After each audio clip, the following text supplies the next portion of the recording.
Gününüz güzel, gönlünüz hep hoş olsun diyorum. Bu videomda size alerji testlerinden ve alerjiden bahsetmek istiyorum. Solunum alerjenlerinden. Biz alerji testi hangi hastalara yaparız? Sizler alerji testine çok meraklısınız, bunu biliyorum. Peki hekim olarak biz hangi hasta gruplarından alerji testi istiyoruz? Benim açımdan iki grup var. Birincisi, uzayan öksürükle gelen hastalardan ben alerjiyi sorgularım. Siz bize gelene kadar öksürüğünüzü sorgulamak için tomografiler çektiriyorsunuz ya. Halbuki uzayan öksürükle gelen hastada ilk yapacak olduğum şey akciğer filmini görmek ve akciğer filmi normalse bir havayolu duyarlılığı var mıdır bu kişide diye düşünmek olur.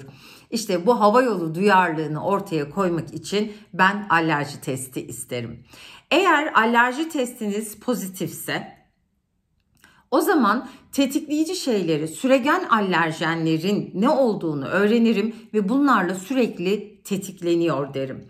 Alerji testiniz negatif gelirse hemen şikayetlerinizin alerjik olmadığını düşünmem.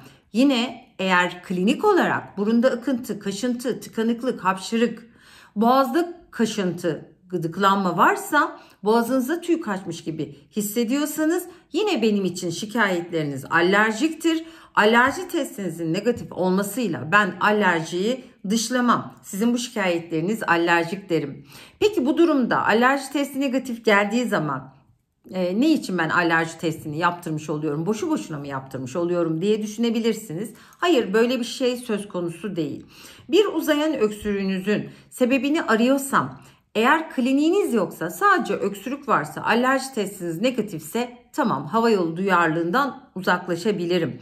Ama kliniğiniz var ve uzayan öksürüğünüz varsa o zaman alerji testiniz negatif olsa bile ben alerjik olduğunu, şikayetlerinizin düşünürüm. Çünkü piyasada 200 küsür tane alerjen var. Bizim testte size alerjen olarak verdiğimiz alerjenler süregen alerjenlerdir. Yani sürekli temas halinde olduğunuz alerjenlerdir. Ev tozlarıyla sürekli temas halindesinizdir.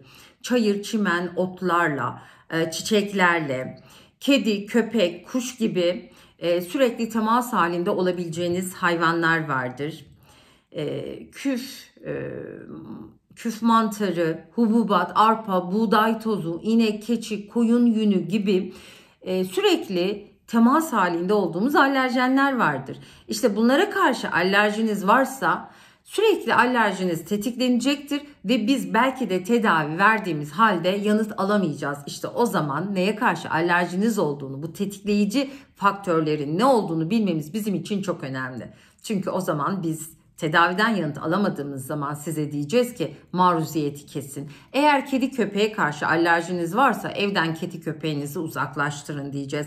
Eğer ev tozuna karşı alerjiniz varsa yatak, yorgan, yastığınız elyaf olsun, yün, pamuk olmasın diye size uyarılarda bulunacağız.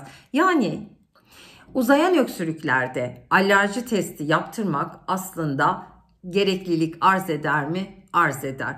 Peki alerji testinizin negatif olması alerji olmadığını gösterir mi? Hayır, göstermez. Yine her zaman anlattığım gibi klinik her şey, şikayetiniz her şey. Biz testleri değil, hastayı tedavi ediyoruz. O yüzden alerji testini yapacağız. Neye karşı alerjimiz olduğunu bileceğiz ki bunlardan kaçınacağız. Aksi takdirde verdiğimiz tedavi yeterli olmayabilir ama alerji testi negatif bile olsa kliniğimizle hareket edeceğiz. Şimdilik hoşça kalın. Kanalıma abone olmayı da unutmayın.